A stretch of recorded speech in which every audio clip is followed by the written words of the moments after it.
Okay, well, welcome, of course. Truly Title does a really good job of just giving us a great space, and I'm excited to kind of go through this business builder plan with each of you. And then I am recording it so everybody else can get the information. They won't have the material. They'll have to come and get a book from Truly Title. But we are very appreciative of what they've given to us with the book and the material. Plus, then they always just host us really well, so I always enjoy being here. So we're going to jump right into it. I'm going to try to crash course the entire book in an hour. And then after that, if you guys write down some stuff like in the margins or you have questions and things, then I'm going to just stick around for after that, and we can kind of just do a little deeper dive. But I didn't want to waste everybody's first hour, so we're going to like crank hard and go fast. And then if you want to stay, you can. If you have other things to do, then you can head off. But I wanted to make sure everybody had an opportunity to see all of it at one time. So we are going to cover all of these topics. These are all in the book. So let's go to the page 3, which is that vision board section. And I'm going to be doing this right alongside of you. So I haven't filled out my book at all, other than some like ideas of things that I wanted to make sure we didn't miss. And so I'm going to set a timer for 5 minutes, or if somebody will set a timer really quick on your phone. Will you do that, Skylar? Set a timer for 5 minutes. And I want you to just scribble down stuff in every one of these boxes on the vision board. And when the timer goes off, hopefully you've got something in each section. And like I said, mine is also blank. So I'm going to be like scribbling down stuff as fast as possible as well. Okay, you ready? All right, go. 5 minutes. Okay. So I want you guys to, after this class, of course, like go back, and we'll have time, or you'll have plenty of time to go back and really like think about things.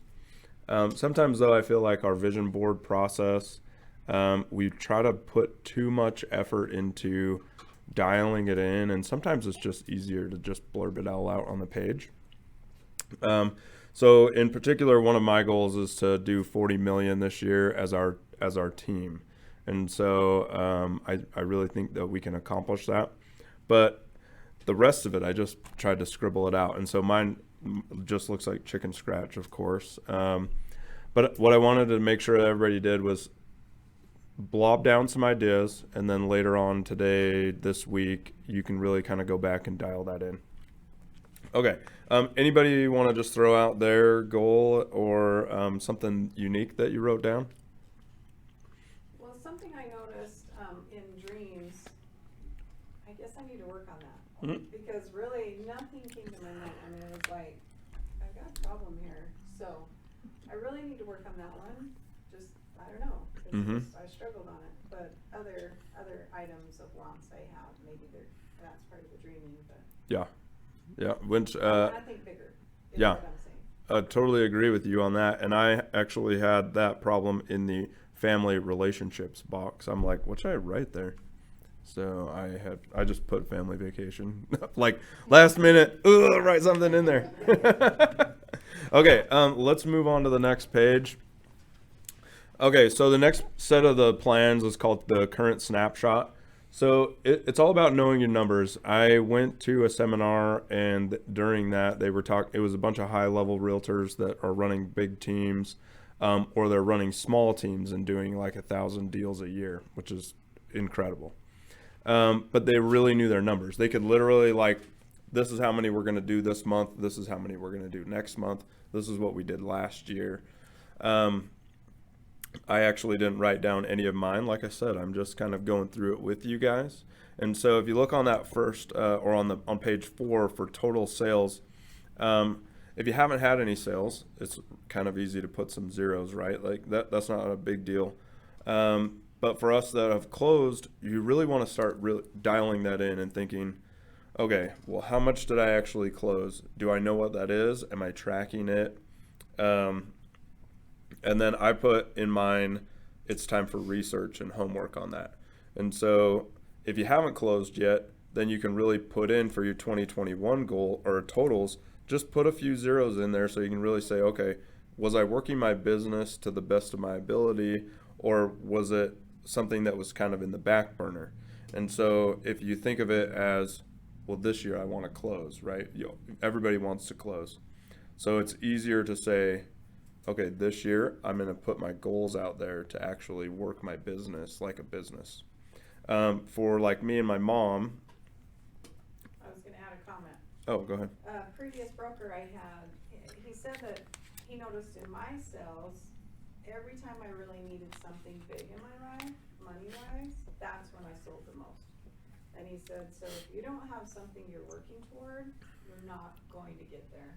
And I needed a gigantic shop to house all these vehicles I have. And that year I sold a lot. And it just was crazy how it happened.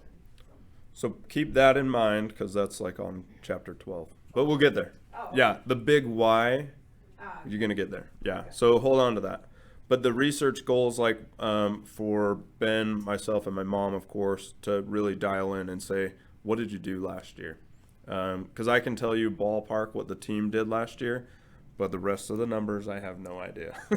So I literally know our numbers on like the very skimming top. Okay, up next on page 5, and I'm going to ask this kind of for personal and for the team.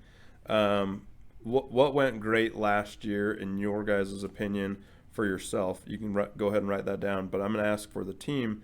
What went well last year for the team that you might want to just throw out there for my gee whiz information so I can know?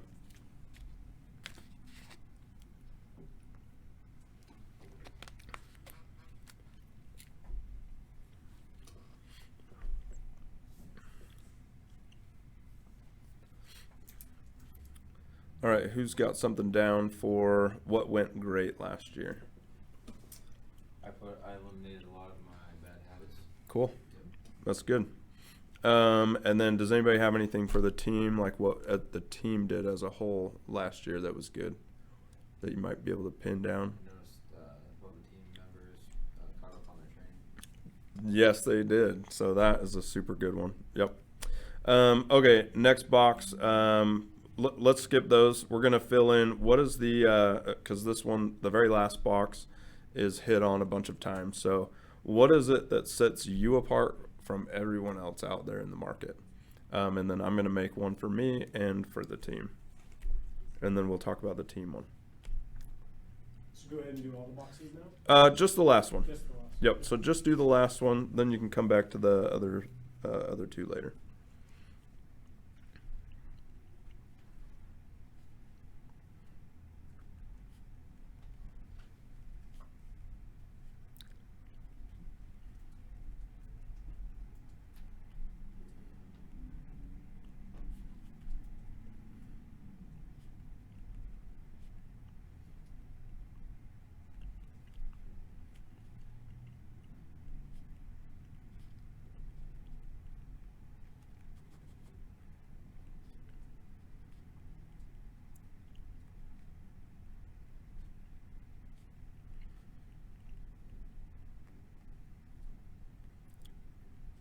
All right, what does anybody have for the thing that sets you apart from everybody else?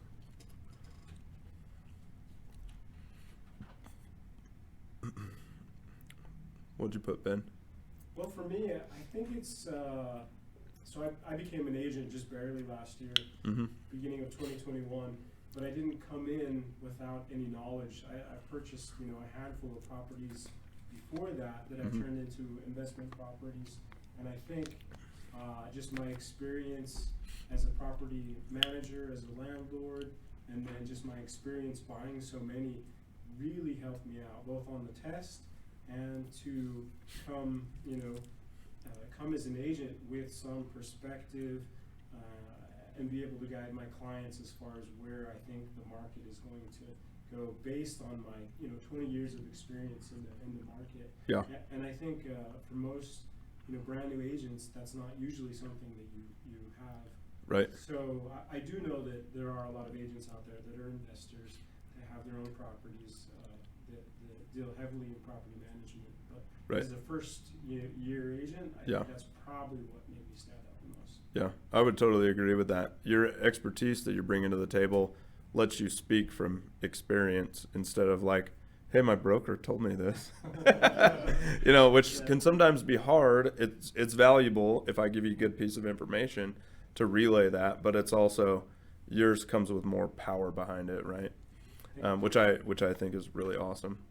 Something that I wrote down for me is that my clients can call me or text me like anytime, 24/7, which you guys know, being on the staff, you can do that as well. But I try to really portray that to everybody else around me.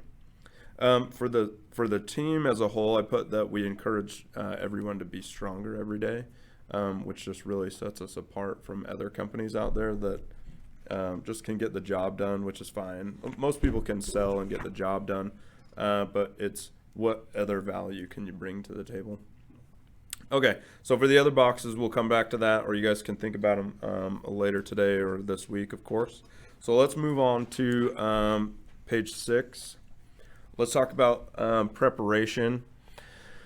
The thing that I want to set in this first box, and we're not going to like try to set sales volumes, commission, total sales, and everything, because there's a lot of just nuances to get started.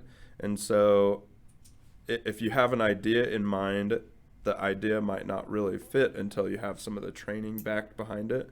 So the net income, I just want to stick with that one for a second, because you might have an idea of what you are trying to obtain with your real estate career, or what you're trying to replace with your real estate career, right? So like if it's, let's say you make 40 grand a year or whatever, and you want to replace 40 grand a year, so you can just do that in real estate and not have a regular job, that might be one thing. To lots of other people on our staff, the 20, 30, 40 grand extra that they make a year in real estate is just supplementing their other income because they want to live at that higher income bracket.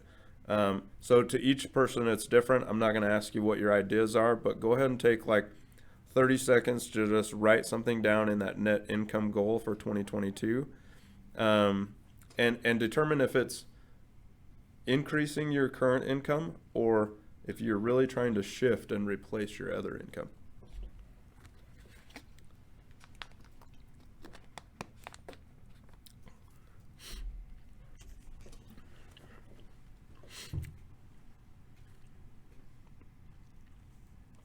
Okay, let's go to page 7. And I know we're like kind of cruising through a lot of the material, so because this book is packed with stuff, and a lot of it you really need to sit down and think about.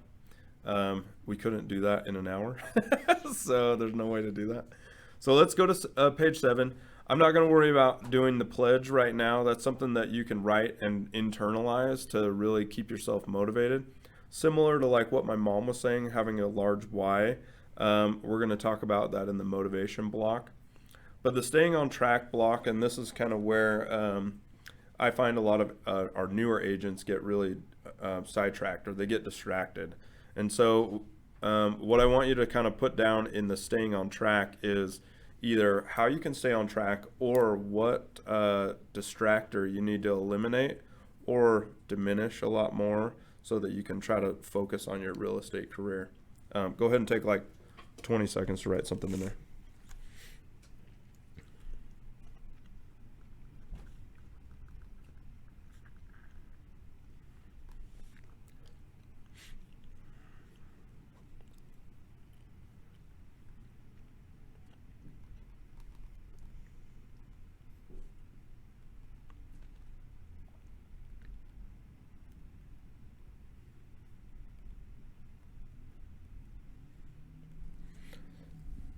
Okay, I'm just going to say what my biggest distractor is, and it's video games sometimes. And so staying on track, I have a great time when I'm actually on track, just burning it down and going until like 3 o'clock in the morning and just accomplishing a lot of stuff. However, if I start playing, that's also a code for 3 o'clock in the morning. And then I'm like, oh man, I haven't done anything. And then I go to bed like, this just hurts. So what I want you to try to think about in there is really evaluating what you're using your time on, because the time you're spending on that is the time that you are dictating and determining that is more valuable to you. So if your real estate career is more valuable than XYZ, plug in the dots of whatever you have, then really start to go, okay, I'm going to do an hour of studying, training, working with me, whatever. Or maybe it's I can't do an hour each day because my day is really sporadic and you have families and you have life, which is awesome. But maybe it's hey, there's a 3-hour block that I can meet with TJ or I can meet with Carrie and just say, let's just hang out and kind of bounce some ideas around and maybe block out those 3 hours where you might have been playing video games in my case or whatever you're doing, right? We all need distraction from our everyday life because it's just really stressful, especially right now, balancing how everybody's trying to do business. So you really need to try to maintain that and say, what am I going to value my time as and what am I going to determine to use it on? Because all of us only have 24 hours a day. So it's really that finite thing, right? Like, what am I going to do to spend my time? So up here on what I wanted to make sure we all understood is eliminating distractions is the key, because you can't really make new time, but you have to eliminate some of the things that are pulling you away from the time that you already have. I wish there was a way to make more time, but that doesn't exist. I've tried searching for it. Okay, let's talk about the motivation, right? That's that bottom left box. Your why. It needs to be huge. I put huge, right? It needs to be big, right? And that's kind of what my mom was talking about. What is the thing that's going to get you out of bed and work on your real estate career to try and achieve something? Take 30 seconds to figure out what your big why is for a second. And then I'm going to talk about one of my friends and his why, because it'll dwarf all of us. It's just ridiculous.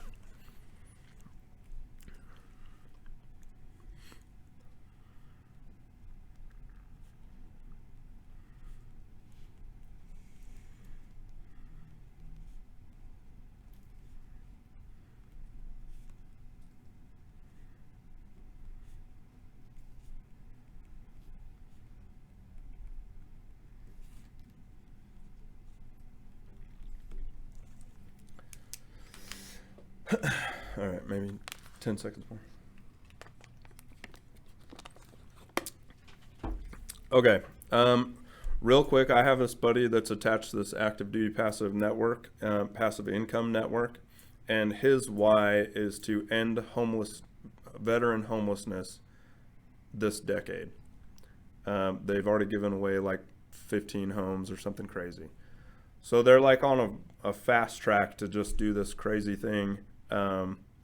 So his why is enormous. And to me, that's not fathomable, right? Like, to me, I'm like, that makes no sense. Like, those words are great to say, but it doesn't make sense in my mind. But for him and his staff, they're really pushing hard to come up with those things to do to make that happen.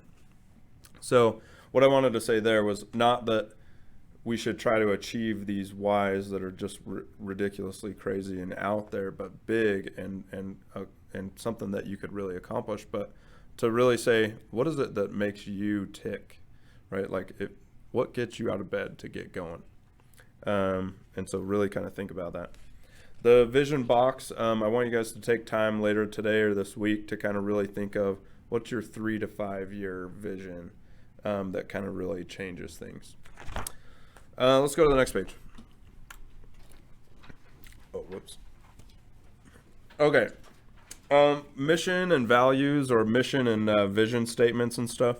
I don't really put too much stock into those because we have 2 of those for our company, and I cannot tell you what they are. So this is where I wanted to ask you guys what your vibe is from those. Like, at your current companies, do they have a vision statement and a mission statement, and do you know what those are, and do those actually like do anything for you? I was just curious. Okay. We don't have them at ours now, but I've had them at other companies. Okay. I don't feel they're valuable, I never know which is which, but I've always used become a stronger version of yourself. And when I talk to people, they really like it. Yep. So I hit on that a lot. Yep, and that is one of them built into it, and I don't know which one it is either. Is the motto or the? I have no idea. But yeah, so I feel like that one is a really good one for us as a team, and we do like put that out there quite a bit. We do have a long wordy one though, and that's where I'm like, well, maybe we need to get rid of that, you know, like and pare it down, because I know like in the Air Force, the base has one or two, like the mission and vision, and I'm like, and I'm reading it like at the urinal all the time, but I can't remember what it is, you know. So anyway, I just wanted to kind of hit on that. Like this page to me, it's hard to internalize because it feels so broad that you're like, well, none of that really fits me. So, you know, like I wanted to really hit on the other preparation items because they're internal. They're, what are you going to do? These are like, what outside things are we thinking about, you know? So get good at the internal, and then we'll progress, and maybe we'll have some rock star ones for the business. Okay, let's go to the next page. And a few of these we're going to really start moving quick because some of them are things that you're going to have to do at home with your personal finances and things. So let's talk about this business goal setting really fast. So down this list in lead source, you can kind of see past clients, referrals from past clients, your sphere, referral from your sphere, which sometimes I feel like is the same thing. I would just ball it together. They have it broken out. Agent referrals, most likely, until you guys get a lot larger, you might not have other agent referrals because they would need to see you as a rock star to hand them a client. But we also internal, I just want to throw this out there. Sometimes like Josh picks up the line in St. George and it might be a client up here. So kind of be ready for a referral from internal or inside the company. And vice versa. Like if you guys answer the phone and they're a St. George client, by all means work that client if you want to go down there, which is what I do. Or you can hand it to Josh and just send them down.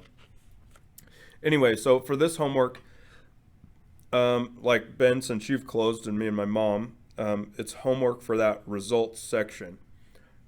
My mom and I closed 40 deals last year, and out of that, I know a lot of them were referrals, but I don't know where from, right? So like, I know that most of our business is referral-based business, but I could not tell you like it came from this place, right?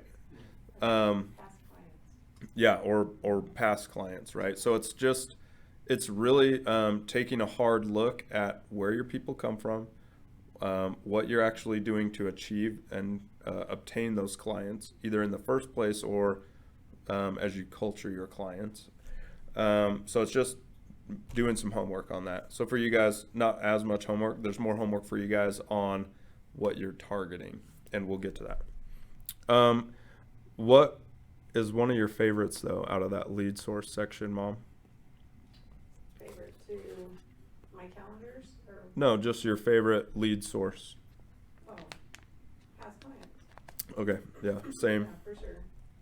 Okay. It's easy, because they like me already. Right. Yeah, because they don't shop around, right? They just say, Carrie's the best, and we've used her in the past, and especially right now. The case right now, she has a set of clients that closed here twice, and they moved to Texas, and the agent there screwing up royally. But my mom set the bar really high, that's just how she is, so awesome job. But also, this other agent just couldn't cut it. So, you know, in that though, that client, she closed, and then immediately they didn't shop around. They knew Carrie was there to like hit them and get them closed. We need to get Fitness Realty into Texas. That sounds good. We really do. Yeah. On a broad spectrum, we may be going to Northern Virginia first, but that's in the future. Okay. So yeah, really, start building your sphere of influence. If the people around you don't know that you're a realtor, start there. I would hope, and I was sitting there in the car earlier today just when I was driving, and I said, I wonder if all the people around me, if you just said, what is it that TJ does? I would hope it would be real estate is what they would say. Sometimes maybe they don't say that because I do a lot of other things. But hopefully the majority of them would say, I'm a realtor, right? I've spent a lot of time like wearing the logo and talking about it and really making sure that the people around me know exactly what I do, hopefully. So if that's the case in your own sphere, that you're out there, and when people ask you what you do, if you're not telling them that you're a realtor, you should. Just like really try to culture that with the people around you. Okay, on page 10, there is a really strong goal achievement breakdown. The like big business that, or like the Keller Williams Coldwell Banker model, they talk about breaking down how many people you have to talk to, how many phone calls you have to do, how much cold calling, door knocking. Since I don't teach any cold calling or door knocking, our success rate is much, much higher because they're coming straight out of your referral network or your sphere of influence. So what I like to try to build is how to make sure that everyone around you knows exactly what you do, and then having them report that to their friends and family. The thing I circled on that page though is 12 hours of cold calls, 208 calls to make 50 contacts, and you should be trying to do 60 calls a day. So we have things in the view only folder that you could do cold calling if you wanted to, and I can help you set that up. That just is a lot of time that you have to pour into it. It can be effective, but it takes a lot of time that you want to push into that. So if you want to go that route, I can help you. Or if you want to help build your sphere of influence, I feel like that's stronger, and I'll help you do that as well. Last thing on page 11, my mom and I and the whole staff as a whole, or the entire staff, there's kind of a bell curve that goes across the year. It takes a little bit of time from January to ramp up, and then we're crushing it through the kind of late spring, summer months, and then it kind of tapers off, and then of course through Thanksgiving and beyond. Everybody that sells from about Thanksgiving to the end of the year was like, we have to sell, this is the only time. So lots of stuff trickles off. So what I want to make sure that you understood here is that there is a fluctuations bell curve there. So when it's winter months, it's kind of nice to really take a step back, evaluate your business, and say, what do I want to put in? Kind of like what Spencer hit on at the very first was, what am I pouring into my business? Because it actually takes time to get through and start getting something out of what you were putting into it. So right now we're at the start of February, so we're still at the front end of this bell curve, and we still have so much area to ramp up to. So for you guys, it's really an effective time to just say, what am I going to do each day to focus on my business? All right, let's keep moving. Okay, marketing and lead gen. This one's my favorite section out of the entire thing. I did write up there a ton of kind of ideas, and there's one more slide about ideas. So we're going to take about 2 minutes or so to do your unique selling proposition, and that is, what is it that you are telling everybody else that you can do better than the rest of the herd, or what kind of makes you stand out from everyone else? So kind of put that as your proposition. It's built into how you can kind of tailor that and speak about it to each person. But just go ahead and write something in that box. And if you have 2, you can put 2.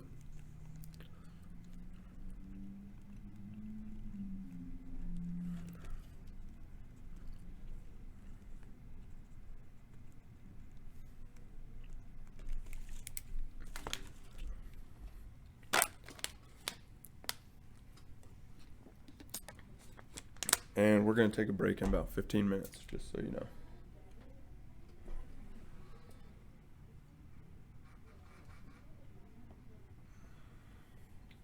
My phone's buzzing up there. Okay, so I put for mine, I have 2 that I really harp on all the time to everybody that is around me, and that's speedy communication. Like, I try to hit you back as soon as possible. In here, in the last 45 minutes, I haven't been able to do that, of course, because I'm running all this stuff. But typically, I'm like sitting at the computer, and if I have somebody text me, I try to get them an immediate response. so that they always know I'm faster than the next guy or gal.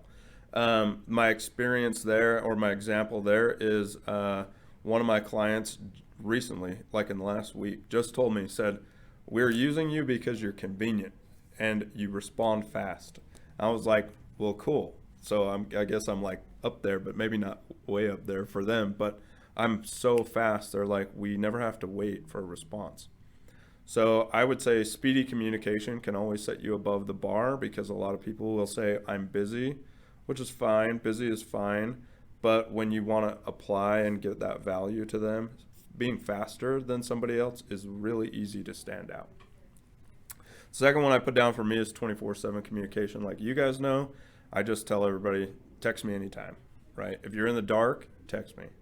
And then so you guys can kind of, whatever you guys wrote down in there, that is the thing that you're going to try to build your business around. And then as you get better and better, maybe it can change, and it's a fluid dynamic there. But really, I want you to focus on what is going to set you apart from everybody else. Okay, let's talk about target market number one. I'm gonna put mine in target market number one being my sphere of influence, or warm market.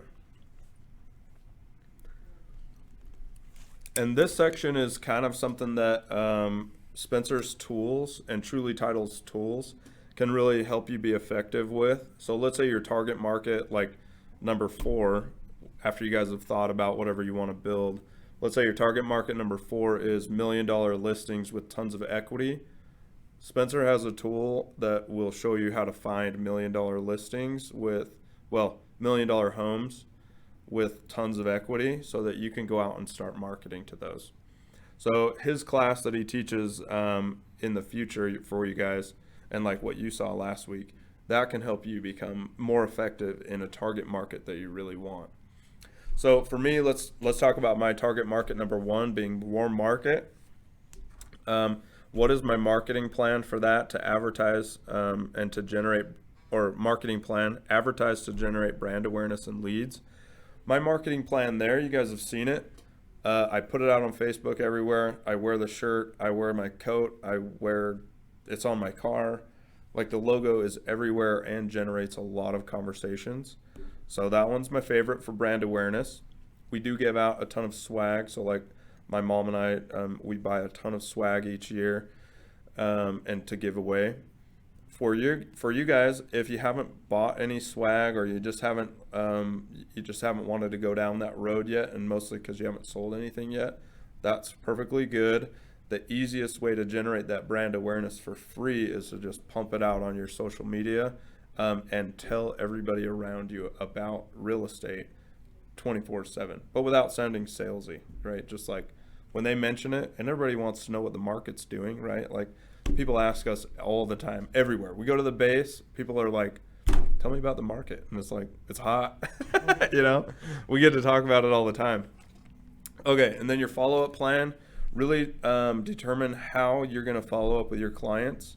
If you don't have any clients right now that you're working, really think about that. Like if you were your own client, how much communication would you want? How would that go? What would that look like? Are you texting them all the time? Are you calling them, right? Are they a person that never texts, so you have to call them, right? Think about that in your own life. Your prospecting plan, making groups to put in for your leads. To me, I just use a CRM. So if you want to go down the CRM road, I'll help you build that. If you want to use Excel, Eric Upchurch, my friend that is trying to end veteran homelessness, uses Excel. That's it. He just types people's names and then writes down when he talks to them. Crazy, but it's highly effective. He owns like 1,500 storage units. So super effective. I feel like it's super basic, but it is very effective. So it's whatever works for you. If you're using it, it will work. You just have to put time into it. All right, networking plan for me is to host events, teach. I talk about it everywhere. The latest one I put out on the channel is to host that UFC fight night. So we'll just have some people come over or whatever. Your nurturing plan, that is kind of like what you are doing to nurture those leads that come in. Are you talking to them 5 minutes after they text you? Those types of things. And then a transaction goal. I'm not going to write down transaction goals in any of those because, in my opinion, I like to work my systems when people are in front of me. So, like, I'm always out there talking about it, but I'm not out there like, oh, I got 10 deals from this section, so I'm going to close it off. It's like, well, 10, 12 deals came, sweet. Let's keep working it. So that's up to you guys. There are tons of target market blocks that you can fill in. Like I said, Spencer will give you some tools to do some farming. I wanted to kind of move to this slide that I have here because we do have a ton of material in the view only marketing folder that you guys all have access to. We do have the 32 guerrilla marketing ideas that you could set up all these like hot sheets for KSL and a whole slew of stuff, right? Tons of ideas just in that one document. You could start a blog, letter to friends. I don't love letter to friends unless you have friends that read stuff. I handwrite stuff all the time. Yeah, which, I love it. yeah, and that's a great point because like her sphere might love that. My sphere is like, They might don't love it. don't write anything to me, right? Like, Mine? yeah, maybe. I mean, maybe I'll try it. Something that my mom does, like she hit on earlier, was the calendars. So what I'm trying to put up here is there are many, many different avenues. They are all effective at one way or another, and to some degree or another, depending on what effort you put into it, your marketing style, your creativity, your personality a lot of times, right? Because like my Facebook page has a ton of just my personality all over it. So it really depends on what you guys want to bring to the table there. A few that I wanted to really hit on, anytime you can get the logo on anything that you're wearing or walking around with, very big. Because people will always ask about what it is because they think it's a gym or they think it's something else, right? So it's just like, it's a great time when they say, hey, what is that? To educate and then tell them that you're selling with us and really put it in their mind that you're the person that they should talk to or ask questions. The thing that I try to drive home is that I'm always there to ask or answer questions that people bring to me super fast with very detailed, knowledgeable experience. And so that they will always start asking questions to me instead of somebody else, and then eventually they become a client. One more that's up here is the face-to-face stuff. I feel like now that we're kind of coming out of COVID, mostly, hopefully, there's really good, strong opportunities for you to do face-to-face marketing and wear your logo anywhere you go to generate that conversation. I was literally walking around at the home show, and the home show is full of realtors, right? There's realtors everywhere. It's the home show. But people don't want to talk to Keller Williams agents because they know exactly what they do. They know exactly what they bring to the table. They are standard, I'm not saying boring, but they're standard. When I'm walking around with my logo or our logo, people want to know what that is, right? And especially there because they're curious, we're their competition. So it always strikes up some fear maybe and some conversations. So wear the logo around. Okay, let's move to really fast in the next 5 minutes or so. Some planning processes. We're going to kind of skip the SWOT analysis because it's long and you really kind of have to think about your own strengths and your own weaknesses. There is an opportunity there to be really to be real with yourself, right? Like one of my weaknesses is I just try to blow everything out of the water and do everything all at the same time. That doesn't work a lot of times, so that's one of my weaknesses. Okay, so think about what you have later. I've been kind of doing that for the staff or for our team on threats. We do have lots of other outside threats, companies trying to either steal practices that we do or steal our agents, stuff like that. And so I'm always kind of thinking about what are the threatening things out there that we can squash and or overcome because we're going to be better than they are.